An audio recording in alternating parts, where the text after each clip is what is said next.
This is the RV Advisor Podcast with your host, Tom Alexander. Get all the latest information, trends, advice from experts, stories from the road, and more in the world of recreational vehicles. Now, here's Tom. Welcome to the RV Advisor Podcast. I'm Tom Alexander, and today my guest is Ty Jones. She is with RV Caravanners, and RV Caravanners is a volunteer program in which volunteers travel in their personal recreational vehicles, making stops at local Habitat affiliates to assist in-house construction and renovations. RV Caravanner volunteers each pay their own expenses, which may be tax deductible. And Ty joins us now. Hi, Ty. Hello, Tom. We are directly in the Habitat International family. The Habitat International family, and I know right now you're in Louisiana, and you're actually at a Habitat right now. I am. I'm building as well as working on the Caravanners desk also. So this is such an interesting thing, and such a sort of a real selfless thing. It's wonderful. When did Caravanners begin? The Habitat RV Caravanners, we just celebrated our 30th anniversary. It started 30 years ago with a couple that worked with Willard Fuller that started the Habitat he started Habitat International, and they had a need to go to. It was a disaster in Florida and also in Ohio. So they got some people together that went in their RVs to go to those places to help out. That's how it began 30 years ago. And so obviously it sort of sprung from a disaster, which makes complete sense. You know, trying to help people and get assistance to those folks in need. How many caravans are out in the field at one time generally? Well, it changes. We have 2,000 active caravanners, active volunteer Habitat RV Caravanners at all times. It changes because the affiliates come to us to have a team come. We have, there were 200 Habitat builds last year. So our newsletter goes out to 6,000 people. And but 2,000 are pretty much active all the time, depending. We fit it into our travels, so it just depends what the need is, although the need is getting greater and greater all the time, and we are growing and growing all the time as well. Habitat for Humanity is sort of relying on sponsors and donations. What about caravanners? We are very low-key since we all pay our own gas, we all pay our own way, we all are free labor. The desk, I call the desk the people that help run these 2,000 people and put out the newsletter for 6,000. It comprises of 18 people, all non-paid. We all do this, we build, and then we do it in the morning and we do it at night when we come home, Saturdays, Sundays, 4th of July. None of us take a dime. So we are very low-key. We are run by donations, as in my computer time, the jet packs that we have, but that is because of the givingness of our own organization, of the Caravanners. Also, Winnebago has been a big sponsor this year for us. They have started sponsoring, which I am also president of the WIT, or the Winnebago Caravanners Habitat Builders. I'm the president of that special interest group for Winnebago, but they have now started, which we use that money for disaster safety and our computer cards to help us with that expense. But they are one of our lead supporter. But otherwise, we are funded by ourselves, where we give money to the program. I see. You know, people are familiar, I think, with seeing assistance from a lot of high-profile people, including an ex-president from about 40 years ago named Jimmy Carter, who's still out there at age 95, building houses. It's really pretty extraordinary to see that, somebody at that advanced age and an ex-president doing that. So people are familiar with it, and obviously a lot of people need a lot of help. How are the people selected that get the homes built? Each affiliate has their own selection board.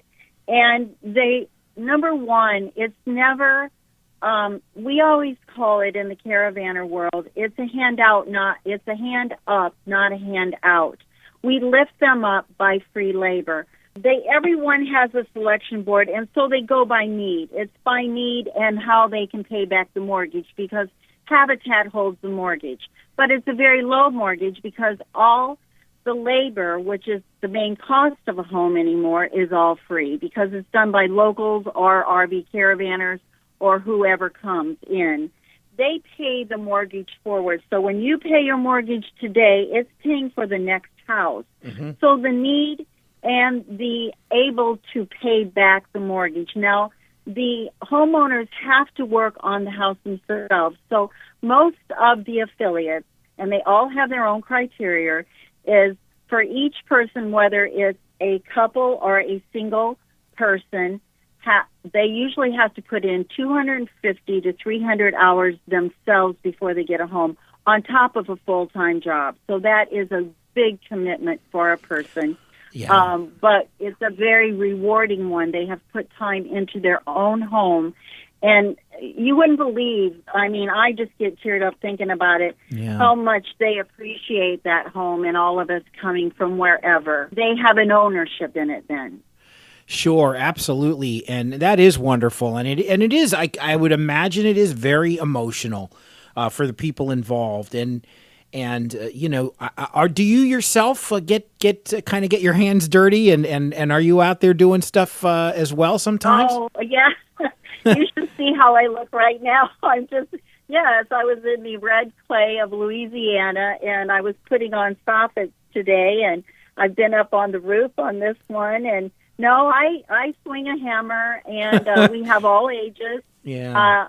The most typical kind of person that is a Habitat RV caravannner is a retired person, because we go in 2-week increments, or however, we have a website and tells you what dates each one is. But I describe us as retired workaholics. Some of us are even almost 90. Wow. So, as long as you can show up to the job site and be safe to walk on a working job site, we will find you something to do. Everybody is important. So, yes, I get dirty. I get very dirty. I'm very dirty right now because I just came off the job site to do this. Oh, boy. Well, thank you so much for actually making a few minutes for us here. And after a long day of work, we are speaking with Ty Jones. She is from Caravanners, and boy, it really is a great organization. Can I swing a hammer? Sure. Can I nail some things in? Yes. I can do very limited work, but I don't have a background in carpentry or anything like that, or mechanics. I'm assuming there has to be sort of a lead person to sort of guide the other folks and people understanding that things are up to code and all that stuff. How does that work? As far as the team leads, the affiliates have the house supervisor leads, so they know the codes and how they want us to build their home. The affiliate is the way that we go. Now, if they don't have a team lead, we have house leads, and we call those house leads, which my husband and I are, and then we come and lead the build for them after we know what codes they want and all of that. But mostly an affiliate has the lead. Now, we come with team leads for each team, so when you sign up for a build, a team leader will be assigned to that build, as I am right now in Mandeville, and we will contact you and tell you what day you need to arrive, where you're arriving at, that we'll have a happy hour get-together group, because we don't always know each other, since there's 2,000 to 2,500 of us, that we don't know everyone, and we get together and gets very cohesive in the 2 weeks that we are together. And we help schedule get-togethers or whatever to make it social, so we're a family by the end of it. You travel oftentimes in groups, I'm guessing? No, we do not. Everybody travels on their own. I see. Everybody travels on their own, so we may not know I mean, there are a couple that, might have friends or whatever, but my husband and I love to meet new people all along the way. Now we have people all over the country we visit here and there, but no, we don't travel with the same groups at all, no. Yeah, so people sort of meet on site, and suddenly they're all working together, and that's got to be a really very fun experience, and just maybe new friendships are forged, I'm guessing. Right. We have an actual website which is under habitat.org, and it's the RV Caravanners right underneath there. And if you even just Google Habitat RV, you'll come to our website. So there you pick where you want to go. You put it into your travels. You say, "Oh, I'm going to North Carolina. Let me see what's on the way," or whatever. That's how we sign up. It says how many sites there are. It's all evolves around how many RV sites there are. And the affiliate finds those for us. We pay sometimes, and sometimes they're free.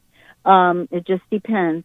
And so it all evolves around that. So when you've signed up, then our RV desk person, which is Lou Tillotson, she will tell you, okay, you're on this bill because you've already signed up for it. Then your team lead will contact you. Very, very organized. As far as state coverage, is this something that goes, is it a regional thing, or can you expect this to happen in multiple states? We've built in Alaska for our RV Caravanners. So, no, the affiliate comes to us, and we've always had something from every state, not all the time, because it just depends their needs at the time. Some of the affiliates have enough local that they don't need us to come as a team, and the RV spots. I mean, there's some places that absolutely have no RV sites, but I don't know of a state that's never had one. We have them all over. The list changes every day because the affiliate comes to us for help. And are natural disasters the main reason why these homes are built, or could it be someone who's struggling, homeless or? Yes. Yeah. They're not necessarily homeless because they have to pay for the house. What it is to be affordable housing for everyone in the United States is what we do, and it's all over the world. Habitat International, so it's not just here, but to have decent, affordable homes for everyone, because a home changes a whole life. For them to have stability, plus it's usually half the cost of what they're paying for rentals, and rentals that aren't even decent to live in. Yeah. Because the house they do not have to pay for labor. So it usually cuts that in half. And the houses are very energy efficient. They're all Energy Star. They're just true and tried houses. I was just in a neighborhood in Panama City Beach. My husband and I, in Panama City actually, we led a build in February of 2019 there, a disaster build. We're also on the disaster team. We were in a neighborhood that the Washington Post put on their, they had the picture in the paper of the 3 Habitat homes that were standing in a neighborhood that was devastated because they are so well built. It's just a stable, very strong house, and you will hear that over and over again. A Habitat house will stand. So they're very well built. Yeah, and are there, I'm assuming there are just X number of models of these homes that are built, or? Oh, each affiliate asks the architect. They each have their own architect to meet the codes of their needs, to meet the neighborhood. Now, they all have to look like the neighborhood to fit in as well. Mm-hmm. I mean, you won't find a house, I've seen them in Breckenridge, Colorado, the same as maybe, in another place that doesn't have as many, amenities. But they all are very nice homes, but they're not any luxury homes. They're not that at all. They're affordable, decent homes for people to live in, and they own and they take care of themselves and pay the mortgage. Yeah. I had one other question. When a group of people go to meet to build in one area, let's say it's in your state of Louisiana, Where do they stay? I mean, are they? I would assume they come in RVs, or how does that work exactly? Is there one area that's cordoned off for them to stay? This isn't my state. I happen to have signed up for the RV for the habitat. It's the St. Tammany West affiliate here in Mandeville, but they already have the sites here. We are staying at Fontainebleau State Park. Now we did pay a fee to stay here, but the affiliate helped work it out. We're paying Louisiana state prices right here. Some affiliates have places for us to park at their very sites, on their offices or their habitat restores. We've stayed in fairgrounds. We've stayed at beautiful RV parks that somebody has donated our spots, or we pay. But they have always found the sites for us, and then we go to those places. But the main thing is we all have to have a recreational vehicle that stands alone, that has a bathroom and a kitchen, because we don't always have all those facilities. So we ask that you have the tanks to hold your gray water and your black water, so you can be self-supporting. But we have parked on a homeowner's site that we're building the home, just wherever we can hook up. And there are codes according to cities where we can park. But right now we're in a beautiful state park that has RV spots, is what we are in Fontainebleau State Park. Louisiana State Park. So that's what it is. But we all have signed up for this, and then you travel wherever, you've come from. Yeah. And I would probably say 50% of us, I am not, but live in their RVs. Yeah. They are full-time people. Right. They're in their home no matter where they are, I guess is the best way to describe that. Well, we all are with your recreational vehicle. Of course. You're always in your home, and it's a lot nicer than being someplace. But that's how we're so low-key. We don't ask for them to put us up in any place or any of that. We can come in our own. All we ask is that they have a place for us to be able to park before everyone comes. And so we have that, and that's what states how big of a team we can have. How many RV spots do they actually have? And in disasters, sometimes that's the hardest part. You think, well, we come with an RV. Well, you can't just park in a street. You have to have some place to park that RV. So we do have disaster teams, but that's it. It's always that thing in the disaster to have the site to be able to park in, because a lot of people that don't have homes will go to an RV and live for partial time, and so the RV parks do get full, and contractors. I see.